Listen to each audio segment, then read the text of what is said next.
10 बजे से लेकर 11 बजे के बीच में उपस्थित हूँ आप सबके सामने। आज इनकी कुंडली लेकर के आया हूँ। इनका नाम है रेयांश। और आप लोगों को अब मैं यहाँ से आगे थोड़े ही दिनों में लग्नेश के विभिन्न भावों में बैठने का फल बताऊंगा और विस्तार से बताऊंगा। बने रहिएगा और कार्यक्रम प्रत्येक दिन अवश्य देखना शुरू करिए। वापस से सभी लोग कार्यक्रम देखने के बाद जय श्री कृष्णा अवश्य ही कमेंट में लिख दिया करिए।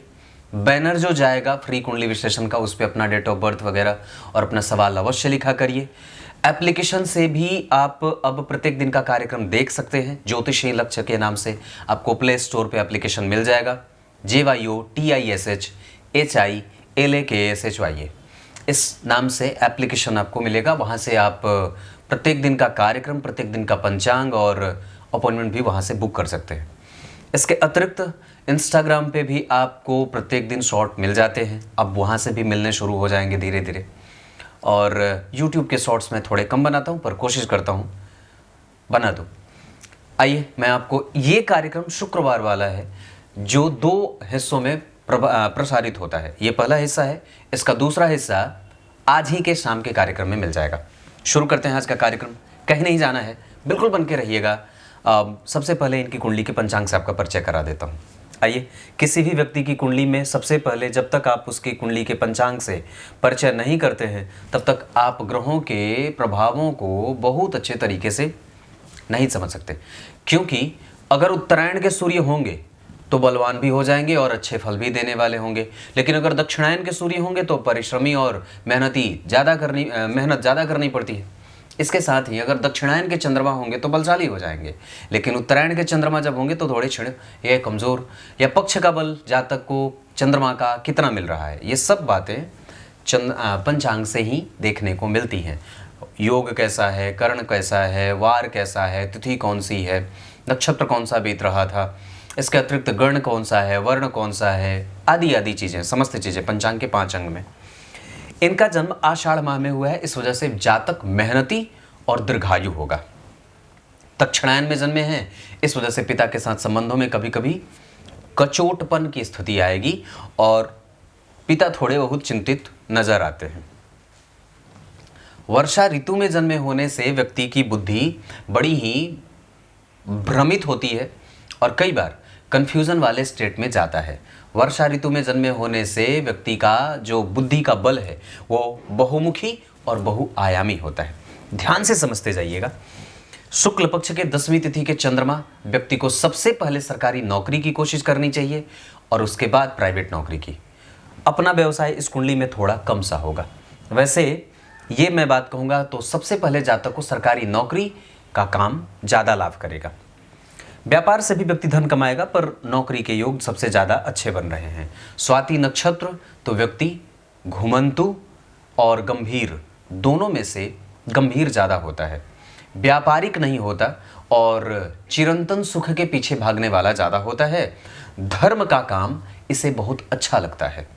एक बात और भी है, ये बहुत छोटी छोटी बातों पे ध्यान नहीं दे सकता। इसके लिए बहुत बड़ी बात ही बहुत बड़ी होती है। बहुत छोटी छोटी बातों पे सूक्ष्म विचार इससे नहीं होगा। और कई बार इनका जन्म साध्य योग में हुआ है, तो जो व्यक्ति साध्य योग में जन्मा होता है वो किसी भी काम को बहुत अच्छे तरीके से उसके परिणाम तक पहुंचाने के लिए हमेशा लालायित रहता है। इनका जन्म शूद्र वर्ण और देवगण में हुआ है, इस वजह से व्यक्ति के पास ईर्ष्या है, द्वेष है, छल है, कपट है, मोह है, मात्सर्य है, प्रभाव है और कई बार क्रोध भी है और साथ ही साथ लालसा भी है चीज़ों को पाने की। हाँ, इसके साथ साथ व्यक्ति के जीवन में उसके साथ उसका धर्म, बड़ों का आदर, धर्म का सम्मान, धर्म को मानना और गुरुजनों का सत्कार करना, ये सब एक साथ ही पैरेलली जीवन में आगे बढ़ेंगे। सबसे अच्छी बात क्या है? सबसे अच्छी बात है कि चंद्रमा शुभग्रह बन रहे हैं और दूसरी कि व्यक्ति देवगण का है, तो गंदा और गलीच नहीं होगा और निम्नतम स्तर पे जाकर के कभी भी अपनी जो होती है ना, जैसे कि जीवन के मूल्यों के साथ कभी भी समझौता नहीं करेगा, ऐसा कह सकते हैं। आइए अब इनकी कुंडली के पंचांग के बाद लग्न कुंडली से आपका परिचय करा देता हूँ। हमेशा याद रखिएगा, कुंडली के अध्ययन में सबसे पहले पंचांग उसके बाद ग्रह कौन सा कहाँ बैठा है, उसको बैठना कहाँ था। आपकी कुंडली तुला लग्न की, और ये लोग व्यापारिक और कई बार एक तरफा विचार करने वाले भी हो जाते हैं। एक तरफा विचार करने का मतलब मेरा ये है कि निर्णय सुना दिया और उसके ऊपर विचार नहीं किया, ऐसा होता है। और तुला लग्न वाले कई बार तीव्रगामी होते हैं, मतलब झट से निकल जाते हैं और सामने वाला देखता रह जाता है। झट से निकलने का एक अर्थ यहाँ ये भी कहूँगा कि ये तीव्रतम गति से अपने लक्ष्य की तरफ बढ़ने वाले होते हैं। बैलेंस करना इनको बहुत अच्छे तरीके से आता है। लाभ और हानि के प्रति सचेत रहने वाले होते हैं। और एक सबसे अच्छी बात है कि ये समाज के प्रत्येक वर्ग से अपना लाभ किसी न किसी रूप में ले ही लेते हैं। इनको अपने गुण और अवगुण का बहुत अच्छे तरीके से पता होता है। इनको पता है कि इनकी सबसे बड़ी कमजोरी क्या है, और इनको ये भी पता है कि इनकी सबसे अच्छी मजबूती क्या है, जिसके सहारे ये लक्ष्य तक पहुंच सकते हैं। लग्न में चंद्रमा यानी कि तुला लग्न 7 नंबर की राशि बनने के कारण, और तुला राशि क्योंकि चंद्रमा यहीं बैठ गए। और जरा ध्यान से देखिएगा तो नवांश कुंडली में तुला राशि का निर्माण लाभ भाव में हो रहा है, जहां पे उच्च के शनि बैठे हैं, यानी कि ये राशि नवांश कुंडली में समर रही है। मंगल नीच के बुध के साथ, तो व्यक्ति खेल और कला के क्षेत्र में भी रुचि रखने वाला और उस क्षेत्र से भी खूब धन कमाने वाला होता है। कला के क्षेत्र से, गीत के क्षेत्र से, संगीत के क्षेत्र से, खेल के क्षेत्र से कुछ अलग जो होता है, जैसे क्रिएटिविटी, इस जातक के पास बहुत अच्छी रहेगी। कारण क्योंकि मंगल की दृष्टि पंचम भाव पे है और यहाँ के अधिपति शनि इसको देख रहे हैं। तो शनि की दृष्टि तीसरी पड़ गई तो एजुकेशन अच्छा हो गया, क्योंकि पंचम भाव एजुकेशन का होता है, इस भाव का अधिपति इसे देख रहा है। चंद्रमा लग्न में तो व्यक्ति को चंचल और शीत जनित बीमारियों से परेशान रहने वाला, और मंगल की दृष्टि, जो मंगल बुध के साथ अगर संबंध बना लेंगे तो नीच के होने के बावजूद भी दिग्बली ग्रह कम से कम परेशान नहीं करता और वो व्यक्ति को ठीक ठाक क्षेत्र दे देता है। यहाँ पे बुध के साथ मंगल की युति जातक को क्रिएटिव बनाएगी और उसके अक्षर को सुंदर बनाएगी। लिखावट बड़ी सुंदर हो, डील करने की क्षमता बड़ी अच्छी होती है, ऑप्टिमिस्टिक होता है और अडॉप्टिव होता है। अडॉप्ट करने वाला, किसी भी चीज़ को तुरंत ही समझ ले, किसी भी चीज़ को तुरंत ही ग्राह्य कर ले, ऐसा तुरंत ग्रहण कर ले जो होता है ना, जैसे कि तुरंत ही सीख लिया, ये वाला भाव। गुरु धन भाव में मंगल की राशि में, और वो मंगल नीच के, पर गुरु की दृष्टि मंगल पे है, तो मंगल का कुछ हद तक बहुत अच्छे तरीके से गुरु की दृष्टि नीच भंग भी करवाएगी। केंद्र में चंद्रमा बैठे हैं तो यहाँ से भी मंगल का नीच भंग हो जाएगा, क्योंकि जो राशि यहाँ पे मंगल में जो नीच के होते हैं, मंगल जिसमें, उस राशि का अधिपति केंद्र में बैठा है, जिससे नीच भंग राजयोग बनेगा। इसका अर्थ होगा कि ग्रह मंगल पहले जातक को थोड़ी कमजोरी देगा, बाद में चल करके जातक को लाभान्वित करेगा। लाभेश अगर जन्म कुंडली के भाग्य भाव में बैठ जाएं, लाभेश भाग्य भावस्थो जातको धनवान सुखी, जातक धनवान और सुखी हो जाता है। तो लाभ भाव के अधिपति भाग्य भाव में और शुक्र के साथ बैठे हैं, जिसके कारण व्यक्ति चिरंतन भोक्ता होता है। धन का, नौकरी का, पद का, सुख का, समृद्धि का और परोपकार का अवसर जातक के जीवन में दान स्वरूप करने का मिल जाता है। धन रहे पर दान न हो तो धन की गति नहीं है कि नहीं बात? विद्या रहे पर दान न हो तो विद्या की गति नहीं है। योग्यता है पर परोपकार नहीं है तो योग्यता का कोई अर्थ नहीं है। ये सारी चीजें जातक के पास होंगी और ये करेगा भी, क्योंकि तुला राशि जो लग्न में बनी है, इसके अधिपति गुरु शुक्र जन्म कुंडली में धर्म और आध्यात्मिक चिंतन के कारक ग्रह या नैतिकीय तत्वों के कारक ग्रह सूर्य के साथ बैठे हैं। हालांकि एक बात मैं आपको बताऊं जो थोड़ा कमज़ोर भी हो सकता है कि सूर्य और शुक्र जब एक साथ बैठते हैं तो थोड़े कंफ्यूज हो जाते हैं। यहाँ पे वही स्थिति बनेगी। सूर्य पुनर्वसु नक्षत्र में आध्यात्मिक पक्ष बड़ा मज़ेदार हो जाए और शुक्र आर्द्रा नक्षत्र में तो व्यक्ति का भोग और विलास बढ़ जाए। सूर्य राहु के साथ 23 और 24 डिग्री में ग्रहण टाइट लगा हुआ है। इस वजह से व्यक्ति को पिता का सुख थोड़े दूर से मिलता है या पिता थोड़े चिंतित देखे जाते हैं। और सूर्य के साथ राहु का संबंध जातक के हृदय क्षेत्र को और कई बार जांघ से नीचे का क्षेत्र जो होता है वो थोड़ा बहुत परेशान होते देखा जाता है, या नाभि का क्षेत्र या पेट वगैरह, अपच वगैरह भी स्थितियां बनती हैं, हालांकि वो थोड़ा कम होगा। चंद्रमा स्वाति नक्षत्र के तो व्यक्ति टेक्निकल होता है, मेधावी होता है और परिवार का पोषक होता है। इसके अतिरिक्त व्यक्ति व्यापार से भी धन एक वक्त पे कमाएगा, जब चंद्रमा की दशा चलेगी तब, या राहु की दशा चलेगी तब। लग्न पे राहु की दृष्टि, पंचम भाव पे राहु की दृष्टि लग्न के लिए बहुत अच्छी, पंचम के लिए भी बहुत अच्छी, और साथ ही साथ सातवीं दृष्टि यहाँ जो कई बार जातक को मेहनत करने के लिए मजबूर करेगी। सूर्य और शुक्र राहु तीनों की दृष्टियां जब जन्म कुंडली के तीसरे भाव पे पड़ेगी, जहां शनि केतु का प्रभाव रहेगा, तो जातक कई बार इकलौता हो जाता है या कई दफा वो अपने छोटे भाई बहनों के सुख से थोड़ा बहुत कमजोर हो जाता है। ये बात भी दिखती है। लग्न के अधिपति का भाग्य में जाना बहुत अच्छा, शनि से दृष्ट होना जो इस कुंडली के सर्वाधिक योग कारक ग्रह हैं, इससे कि कम से कम शनि के ऊपर सूर्य का प्रभाव, सूर्य के ऊपर शनि का प्रभाव जातक को सरकारी नौकरी का लाभ दे सकता है। और लग्न में चंद्रमा मंगल से दृष्ट और बुध और मंगल का प्रभाव, गुरु का प्रभाव मंगल और बुध दोनों पे शिक्षकीय गुणों से युक्त। इसका अर्थ होगा कि व्यक्ति का चरित्र और व्यक्ति का चिंतन और व्यक्ति का रिसर्च, ये सब बहुत अच्छा रहने वाला है। मंगल नीच के हैं, इस वजह से पुष्य नक्षत्र में, नक्षत्र के अधिपति शनि शुक्र के नक्षत्र में हैं, शुक्र से देखे जा रहे हैं। इस कारण से व्यक्ति के पास एक बड़ी अद्भुत बात ये हो जाएगी कि वो अनुभवी हो जाएगा और यश मान, कुल का दीपक, भोक्ता और राज करने वाला होता है। उसको कभी किसी से कुछ भी मांगने की आवश्यकता नहीं पड़ेगी। ये चंद्रमा इनको सब कुछ देने वाले हैं। चंद्रमा के साथ अगर गुरु का संबंध सकट योग या षडाष्टक का नहीं होता, जैसे द्विद्वादश का नहीं होता, इसे मैं सकट योग नहीं कहूँगा, नहीं षडाष्टक कहूँगा, पर द्विद्वादश का संबंध कई बार कमजोरी का परिचायक भी होगा, जिसके कारण कई बार व्यक्ति के जीवन में न चाहते हुए भी कई बार आरंभ में वो काम भी करना पड़ेगा जो ये नहीं चाहता है। धन भाव के अकेले गुरु वृश्चिक राशि में बैठे हैं, इस वजह से जातक को कई बार पेट का रोगी भी बना सकते हैं। तो अपच, एसिडिटी, कब्जियत और कई बार घुटने आदि का दर्द और गले की समस्या भी बन सकती है। नेत्रों की बाधित होने की भी समस्याएं देखी जाती हैं। कई बार नेत्र कमज़ोर या सजल होता है, पानी आने से भी नेत्रों से कई बार आँखों की कमजोरी देखी जाती है। पराक्रम भाव ठीक बना है, पर यहाँ पे जो क्षेत्र बनी है, यहाँ पे जो स्थिति बन रही है, यह व्यक्ति को प्राइवेट सेक्टर से नौकरी करने वाला भी बना रहा है। पर सबसे पहले आपको सरकारी नौकरी की कोशिश करनी चाहिए। इस कुंडली में 100% से भी ज़्यादा बार सरकारी नौकरी के योग हैं।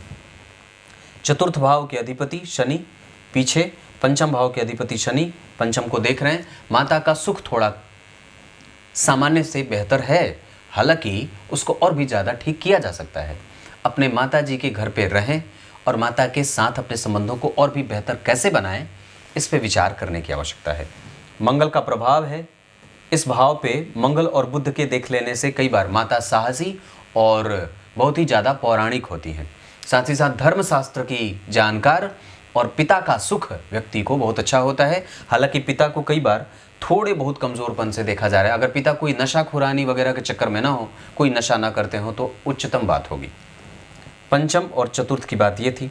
छठवें भाव के अधिपति गुरु उसको देख रहे हैं और मंगल के साथ बुध के बैठ जाने से, लग्न में चंद्रमा के बैठ जाने से, सूर्य के ऊपर शनि, राहु, केतु और शुक्र के प्रभाव से कई बार व्यक्ति के जीवन में शत्रु आएंगे, पर व्यक्ति अपने प्रयासों से उसको मिट्टी मिट्टी कर देता है। जाओ, ये भी बोल दिया। सातवें भाव के अधिपति नीच के, व्यापार कमजोर, पर बुध के साथ होने से वक्त रहने पे, रिटायरमेंट के बाद या जब कुछ भी ना मिले तब आप व्यापार कर सकते हैं, पर पहले सरकारी नौकरी। ये कुंडली इलेक्ट्रॉनिक, टेलीकम्युनिकेशन, तार, इंटरनेट, बिजली, ट्रांसपोर्ट, पहाड़ खनन, भूमि और आदि आदि क्षेत्रों से काम बहुत अच्छा कर सकती है। अष्टम भाव भाग्य भंग योग लगाएगा। अष्टमेश जहां बैठते हैं उसको दिक्कत देते हैं, और अष्टम भाव पे या अष्टम भाव के अधिपति पे शनि की दृष्टि जातक को आयु और कीर्तिमान स्थापित करने वाली और गंभीर बुद्धि का बना देगी। चिंतन बड़ा अच्छा और चरित्र थोड़ा कन्फ्यूजन से युक्त होता है। हालांकि चरित्र का खराब नहीं है, क्योंकि कम से कम गुरु द्वितीय भाव में बैठ करके जातक को गंभीर और सूर्य यहाँ पे भाग्यशाली बनाने के साथ साथ विधर्मी नहीं बनने देंगे। लेकिन सूर्य और शुक्र जब बैठते हैं तो जातक के जीवन में दो तरफा राय दिखाते हैं। एक तरफ सूर्य उसको जीवन का मूल्य दिखाना चाहता है, और एक तरफ शुक्र उसको भोगी और ऐश्वर्य से संपन्न बना करके उसको थोड़ा सा प्रैक्टिकल बना करके, नहीं तो थोड़ा बहुत बिलासी बना देता है। ऐसा अष्टमेश के ऊपर शनि की दृष्टि आयु देने वाली, और कई बार ज्योतिष, धर्म, वेद, वेदांग और तत्व, रिसर्च, उच्च शिक्षा, इन सब क्षेत्रों में व्यक्ति का लाभ बढ़ाने वाली हो जाती है। सूर्य की दशा में भाग्योदय हो जाए, 20 से 22वें साल में व्यक्ति का भाग्योदय हो जाता है।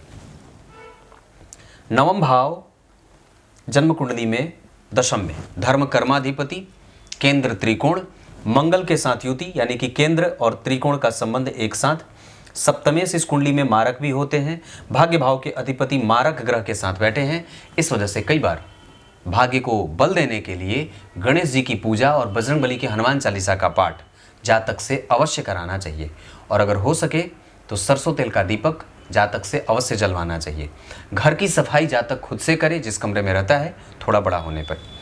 मंगल दशम स्थान में नीच के, पर उनका नीच भंग दो तरीके से, गुरु की दृष्टि पाने के कारण और चंद्रमा के केंद्र में होने के कारण। और चंद्रमा अगर केंद्र में नहीं होते तो जातक लक्ष्मी संपन्न नहीं होता, पर है चंद्रमा के पास संपूर्ण बल है, मंगल से दृष्ट है, गुरु के ठीक पीछे होने से थोड़ा कमजोर, पर चंद्रमा के ऊपर राहु की दृष्टि, इस वजह से राहु और मंगल की दृष्टि कई बार थोड़ी बहुत परेशानी देने वाली और व्यक्ति के व्यय को बढ़ाने वाली, मानसिक व्यय हो, शारीरिक व्यय हो, स्वास्थ्य का व्यय हो, ठंडी और ठंड वाली चीज़ों से बचने के उपाय ढूंढने चाहिए। एकादशवां भाव बहुत बढ़िया, ये भाग्यशाली नहीं, बहुत परम उच्च की स्थिति को पैदा करेगा। सूर्य पुनर्वसु नक्षत्र में, गुरु वृश्चिक राशि में, व्यक्ति धर्म, पूजा पाठ और बड़े लोगों का आदर करने वाला होगा, क्योंकि गुरु बुध के नक्षत्र में और गुरु बुध को देख भी रहे हैं। गुरु मंगल का शिक्षकीय योग और कन्विंसिंग कैपेसिटी, साथ ही साथ समझदारी से कोई भी निर्णय लेने वाला बनेगा। हालांकि बुध और चंद्रमा केंद्र में है तो थोड़ी बहुत दिक्कत होगी, क्योंकि मंगल नीच के हैं, तो कोई भी निर्णय लेने से पहले जरूर ही अपने बड़े बुजुर्गों का मान रखना चाहिए। तो ये बात भी है। हालांकि मैं समझूं तो दूसरे स्तर पे ही बात कहूँगा, पर हाँ ये बात जरूर कहूँगा कि व्यक्ति को अपने निर्णय पे सवाल अवश्य खड़े हो जाते हैं कई बार, और कई बार उसके निर्णय गलत भी साबित हो जाते हैं। इसका ध्यान रखना चाहिए। एकादशवां भाव जन्म कुंडली में ठीक बना है। 12वां भाव जन्म कुंडली में बड़े लोगों से संपर्क, ऊंचे लोगों से संपर्क, और कई बार पिता के साथ जुड़ करके काम करना, विदेशों से संबंध बना करके मल्टीनेशनल कंपनियों के लिए काम करना और टारगेट को पूरा करना। और साथ ही साथ अगर ये बुध चंद्रमा से केंद्र में नहीं होते, और अगर चंद्रमा केंद्र में नहीं होते यहाँ पे, जो कि जन्म कुंडली के दशमेश हैं, तो जातक की स्थिति कमजोर हो जाती। पर 12वें भाव के अधिपति होकर के शनि के नक्षत्र में बैठे हैं, इस कारण से व्यक्ति के पास तकनीक की जानकारी बहुत अच्छी होगी और वो टेक्निकल हो जाता है। ये आपकी कुंडली का लग्न चार्ट का एनालिसिस था। सूर्य बहुत अच्छे नक्षत्र में, चंद्रमा ठीक ठाक बैठे हैं, मंगल जिस स्थिति में बैठे हैं उसके आधार पर उनके पास बल थोड़ा कम है। मंगल की दृष्टि लग्न के लिए बहुत अच्छी नहीं है, चतुर्थ के लिए बहुत अच्छी है, 5वें के लिए भी सामान्य है, पर यहाँ पे वो अपना काम कर जाएंगे। शनि मंगल का प्रभाव पंचम भाव पे, तो व्यक्ति विवाह प्रेम ही करता है। कई बार गुरु का प्रभाव यहाँ के लिए ऋण से मुक्त और शत्रुओं से ज्ञान के बल पे जीत जाने का बल। साथ ही साथ साहसी और प्रतियोगिता परीक्षा के लिए गुरु की दशा बहुत अच्छी जा सकती है। गुरु का प्रभाव चिंतन, सुख, समृद्धि और ऐश्वर्य के साथ साथ गड़ा हुआ धन प्राप्त करवाने वाला और बड़े बूढ़ों का आशीर्वाद प्राप्त कराने वाला होता है। इसके साथ साथ व्यक्ति का जो मेंटल पीस होता है वो बहुत ही ज़्यादा शांत और स्थिर होता है। गुरु की दृष्टि यहाँ के लिए बहुत अच्छी, जिससे कर्म का लाभ और कर्म का सहयोग व्यक्ति को मिलता रहेगा। ये जातक अभी छोटा है, पर फिर भी मैंने ये इतनी सारी चीज़ें बताई हैं। इन सब चीज़ों के घटित होने से पहले मैं बता दूं, कोई भी जातक जब तक संस्कार से युक्त नहीं होगा, अपने माता पिता के द्वारा पूजा पाठ करने जाएं, गौशाला ले जाएं, मंदिर का दर्शन, बड़े बूढ़ों का आशीर्वाद, दादा दादी का आशीर्वाद, गुरुजनों का आशीर्वाद, ब्राह्मणों का आशीर्वाद, माता पिता की सेवा, ये भाव और अच्छी अच्छी कहानियाँ, गीता जी का जीवन में प्रभाव, रामायण और रामचरितमानस का प्रभाव और पुराण का प्रभाव, ये जातक को अवश्य ही बना करके रखना चाहिए। इस जातक की कुंडली में धर्मज्ञ और धर्मनिष्ठ होने का योग है, पर थोड़े बहुत कंफ्यूजन के साथ।